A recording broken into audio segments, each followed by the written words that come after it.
I had persuaded Sherlock Holmes to take a brief holiday with me.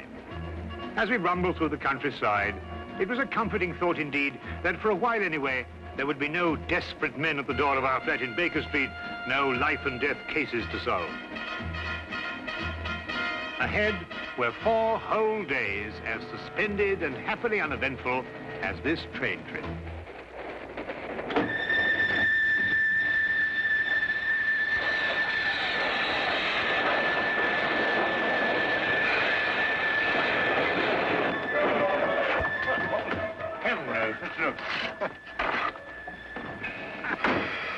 Hear anything?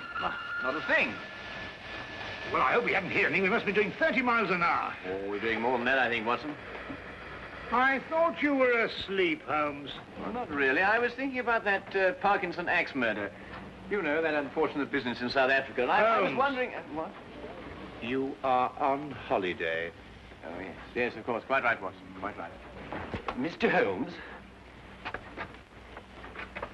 Yes, I'm Mr. Holmes. I thought I recognized your name on the reserve passenger list. Thought you might be able to help us. We seem to have had a sort of an accident. An accident or an incident? Well, I suppose you could call it an incident. But one of our passengers has disappeared. Disappeared? A boy. He was traveling with this young lady here. Paul is his name. Paul Windmaster. You must find him. I've heard you can do things like that, Mr. Holmes. Will you help me? There. I'm his governess. I should never have taken my eyes off him for a minute. But I looked in on him after he went to bed and was fool enough to imagine that everything was all right. Do you think he might have been kidnapped? Oh, no, I'm sure Paul ran away. How will I ever be able to face his father? I think you'd better sit down, Miss... Kendall. Lydia Kendall. Miss Kendall, and tell us everything from the beginning. I'm sure we can be of help. Sit down. Thank you. Tell me, Miss Kendall, what happened that made the boy run away? Mr. Holmes, have you ever heard of Paul's father, Lance Windmaster? Oh, yes, Ripsaw Windmaster, the Canadian timber king. The papers call him that. As rough and strong a man as the trees he cuts down. Paul, not having a mother since the age of 2, has grown to be like him in many ways. Independent, wild. Believe me, I've had a full-time job. I can imagine. Mr. Windmaster never disciplined him. Was actually proud of Paul's spirit.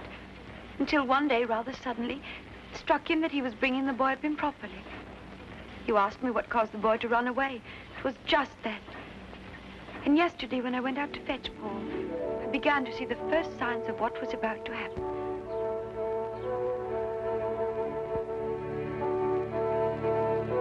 Paul! Paul! Paul, you'll have to come home now and get dressed. We're all packed and ready to go. Yes, Miss Kendall. Hurry now, we can't miss the train.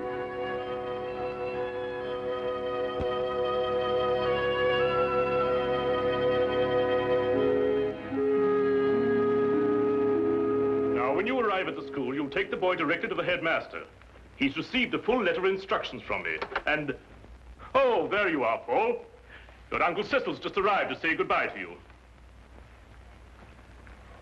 Here's wishing you success, Paul. Thank you, sir.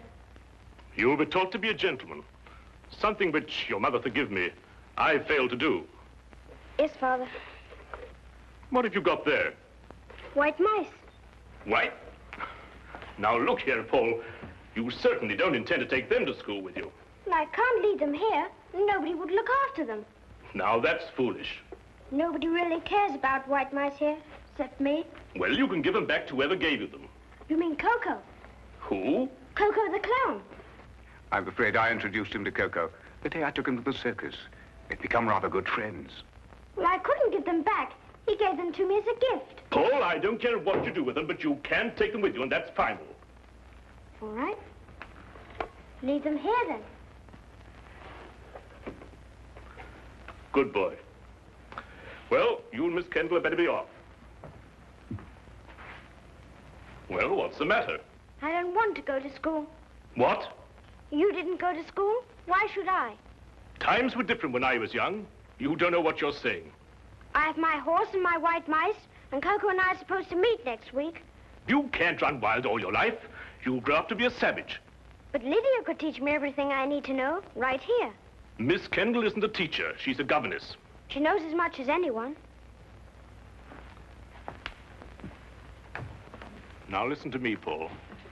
One day you'll come into possession of everything I own. This estate, my lumber mills, everything. When that day comes, I want you to be equipped to take over. Well, I don't have to go to school for that. And I don't have to wear a tie and jacket either. You'll wear a tie and jacket and you'll like it. And you're starting to school right now. Put me down! I don't want to go to school! I'll run away! Put me down! I'll run away! Well, Miss Kendall, are you coming? Put me down! Put me down! He boarded the train without further protest. The truth is, his attitude seemed to have undergone quite a change. By the time we started out, he behaved almost as if he were looking forward to going to school. But of course, the whole thing was a ruse to put me off my guard. You said before you saw the boy after he went to bed. Now, what time was that? About 8. And what time did you find that he was missing? About an hour later, I heard a thud coming from his compartment and went to investigate. His door was locked from the inside, and I had to get the conductor here to open it for me. How he got out, I don't know, but he was gone. And of course you searched the whole train after that. Oh, every inch of it with the conductor here. I decided to stop the train when we couldn't find him. Oh, conductor, I believe there's a steep gradient just a few miles beyond Darcy. Yes, there is. Now, how slowly would the train be going at that time, do you think? Oh, about 5 miles an hour. Very slowly, sir. Well, in that case, I suggest that we borrow a cart from a farmer in the vicinity of Darcy and go back and search that area. Yes, sir. I'll take care of it immediately, sir. What was the number of the boy's compartment? 37. Well, Dr. Watson and I'll take a look at it. No, there's no need for you to come with us. I think you'd better stay here and rest. Now, you mustn't worry. Small boys make a habit of disappearing and reappearing.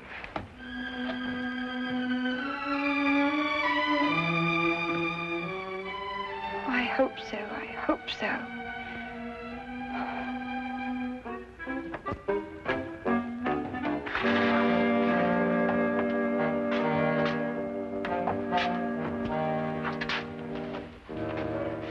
Well, you certainly simplified the search and narrowed down the area to Darcy. Here, Watson, give me a hand with this window, will you? Yes, sir. All the same, this train window. Well, that was the thud Miss Kendall heard, the sound of the window being opened before the boy jumped out. By Jove, you're right. The question is, who helped the boy open the window? Well, it took 2 of us to do it. Exactly. Good heavens, Holmes, do you mean that he must have had an accomplice? Of course he must have. Yes, but who on earth would want to help a little boy to run away? Well, when we know that, Watson, we will have the answer to the problem of the boy who didn't want to go to school.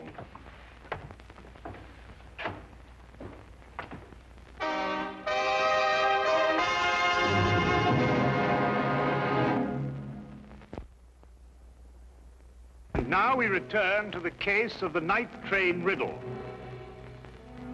Taking Holmes' suggestion, we borrowed a cart and traced the rail line back to the upgrade near Darcy. We combed the area several times without uncovering a single clue. All of us were soon discouraged and ready to abandon the search. All of us, that is, except Holmes. We've been over this stretch 3 times already, Holmes. Yes, I know, but this is the only place where the boy could have jumped off. But we haven't got a shred of evidence, not a sight of anything, nothing at all. Look. What is it? A boy's cap. Miss Kendall, would you mind coming over here for a moment? Is that the boy's cap? Oh, yes, that's his. Then it has to be here. Look, over here. Here we are, Watson. The footprints of a small boy. Holmes, look, another set. Must be the boy's accomplice. Ah, good work, Watson. They end here.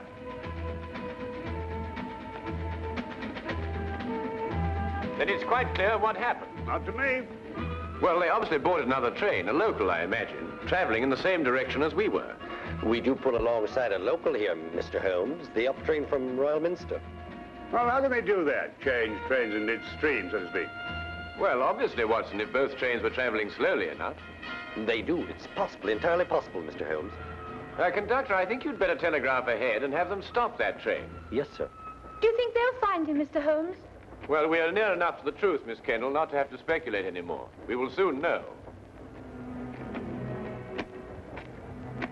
We began a hasty return to the night express, aboard which we hoped to catch the local. Holmes insisted that time was of the utmost importance.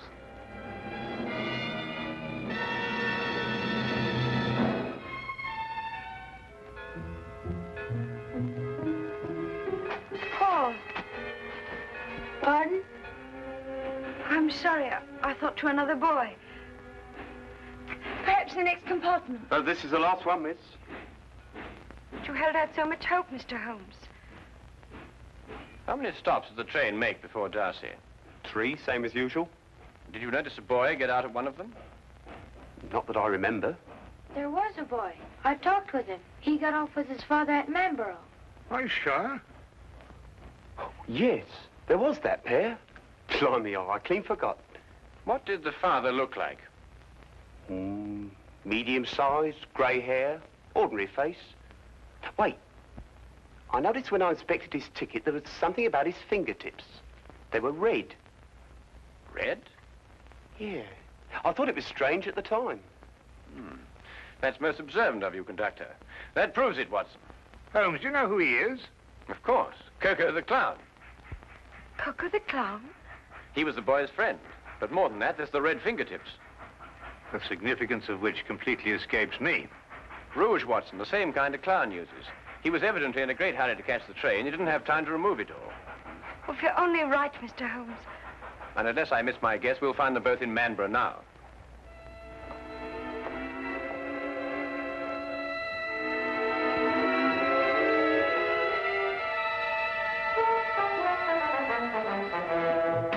Watson, Miss Kennedy is sending a wire to the headmaster of the school, telling him they've been delayed. As soon as she's finished, we can be off. What's the matter with you? You don't look like someone who wants to be taken to the circus. Holmes, do you realize it has taken me the last solid 3 weeks of pleading and cajoling to persuade you to take this trip? And now look where we end up, in Manborough. And don't you underestimate it. We can have a very exciting holiday here. Oh, holiday? We might as well have pitched a tent in Lestrade's office. I know, but we couldn't very well refuse to help them. No, we couldn't have refused to help them. But when we eventually find whoever it is who's at the bottom of this thing, please remember one thing. He's my pigeon. Don't upset yourself, Watson. As soon as we can find the boy, we can continue on our journey. Oh, I'm glad you still considered that. Well, shall we be getting along? Oh, by the way, Watson, I didn't mention it to Miss Kennedy, but I believe there's some possibility the boy may be in danger. So I don't think we ought to lose too much time. Not a very convenient place to leave luggage. Holmes! You gotta wait a minute. We've left all our bags in the train. There's no time to worry about that now, Watson. Come along. But look, Holmes, we've got everything in them for our 4 days. All right, I'll find Miss Kendall and get a carriage, and we'll meet you in the street. Now, hurry up. Right.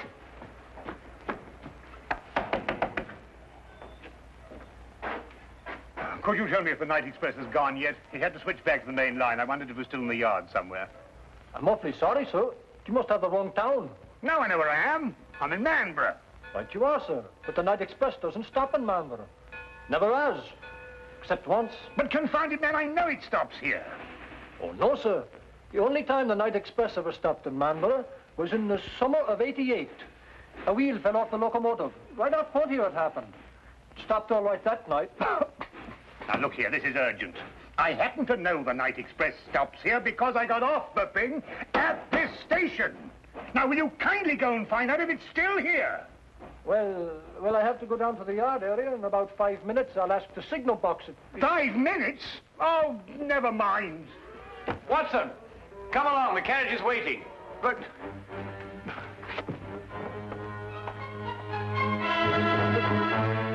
The luggage.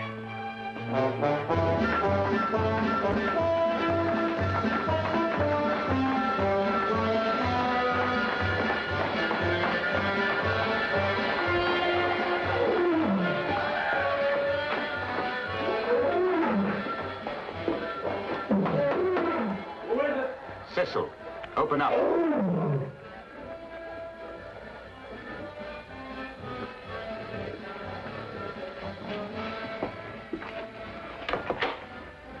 Did it work? We jumped off, switched trains. Ta-da! Like a couple of acrobats. Where's the boy now?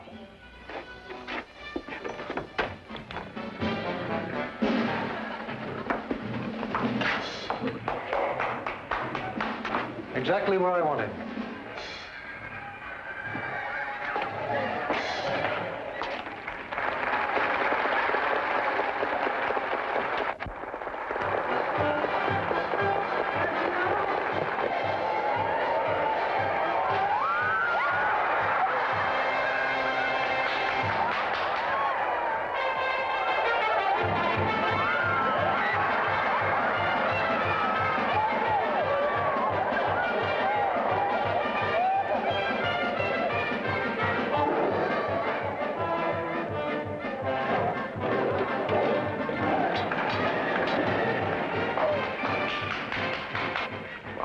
And get it over with.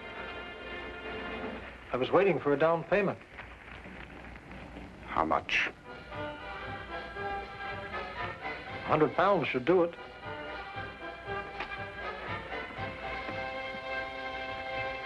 That's cheap enough to show you good faith.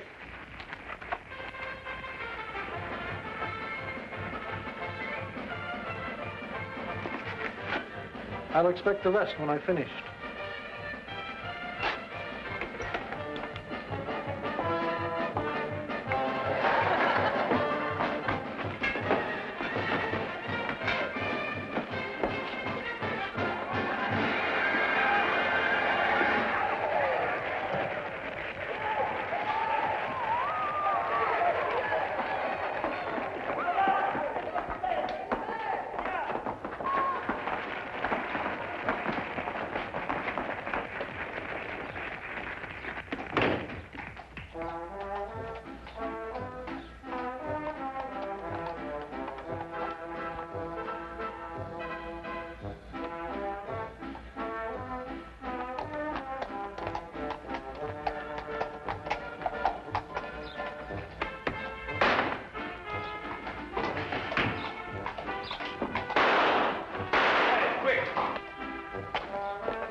Watson, take this gun and fire it up into the air. To the air? Yes, just to pin him down. And what are you going to do? Well, I'm going to find out who he is and why he's trying to keep us from the boy. Well, go on, Watson, fire it. I'm sorry, Holmes. This one's mine. What? Watson! Watson, here! Fire it, Holmes. Fire it! Oh, very well.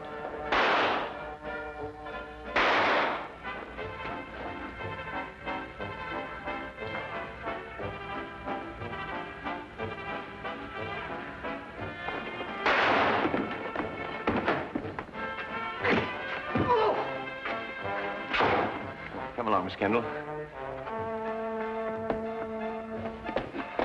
Watson, you're a fool to have taken such a risk. No, with you covering me, I couldn't miss. Get up.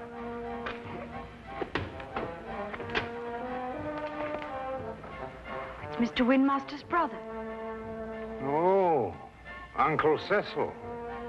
Yes, and the first in line to inherit the Windmaster fortune if anything had happened to the boy. That's right, you would be the heir. You may not think so at the moment, Mr. Windmaster, but you're very fortunate. If the boy had been killed, you would most certainly have been hanged. Hanged? Yes, hanged. Stop him. Stop who? Coco, he's about to kill the boy. Push him off the catwalk backstage.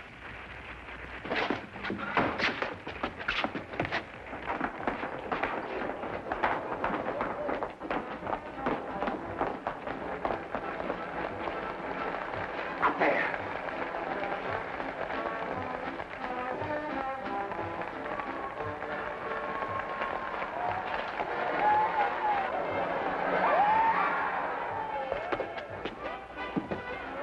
Coco?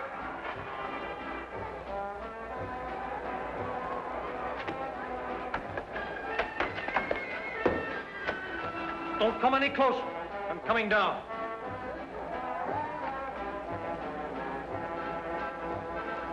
You'll never get out of here. One move to stop me and I'll kill this boy.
Perfect timing, Watson. Yes, wasn't bad, even though I do say so myself. He wanted to kill me, and I thought he was a friend. Well, that should teach you a lesson, Paul. No one's a friend who encourages a boy to run away from school. Why, what would have become of Dr. Watson here if he hadn't gone to school? Well, it's very simple. He'd never have been able to accomplish that trick. But all he did was to... In dropping that counterweight, young man, I had to know the speed of falling objects, the theory of weight and counterweight, and of stress and resistance.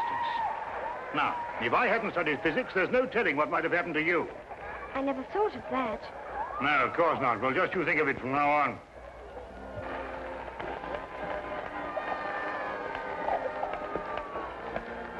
Watson, did you really have all that in mind when you pulled that rope?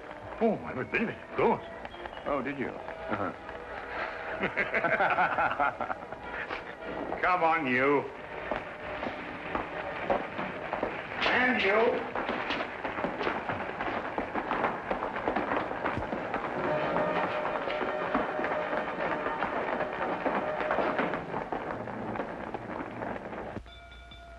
If you're looking for the time of the next London train, it will be along in 10 minutes. Huh? Oh, no. I was just wondering where our bags would be by this time. This train seems to be somewhat off schedule. I'd estimate that our clean shirts are about 30 miles north of Edinburgh at this moment. Oh, confound it, Holmes. Why dwell on that? Oh, don't take it so hard, old chap. We'll give it another try one of these days. Well, sir, it certainly was a shock to me. Oh, it's you again. You were right, sir. The express did stop in Marlborough tonight. Can't understand it. The first time since the summer of '88. Fact is, it was running wild through here tonight, they tell me. Came roaring through on the local line first, and back through here to switch over to the main line again. Can't for the life of me figure what they were up to. Left a couple of bags on our platform. No hint of a reason, just found them there. A couple of bags, did you say? Why, yes, sir. A suitcase-like. Don't know anything about them. One marked JW and the other SH. Suppose we'll have to keep them in the office for the 30 days required. My dear sir, if you'll just lead me to your office, I think I can relieve you of those suitcases within 30 seconds. My name is John Watson. Mine would be the one marked J.W. Oh, you mean, I say, and this here gentleman is, S.H.? Yes. This is my friend, Samuel Higgins. Ah, well, in that case, sir, if you'll come along to the office and identify the contents, I'd be glad to get them off my hands.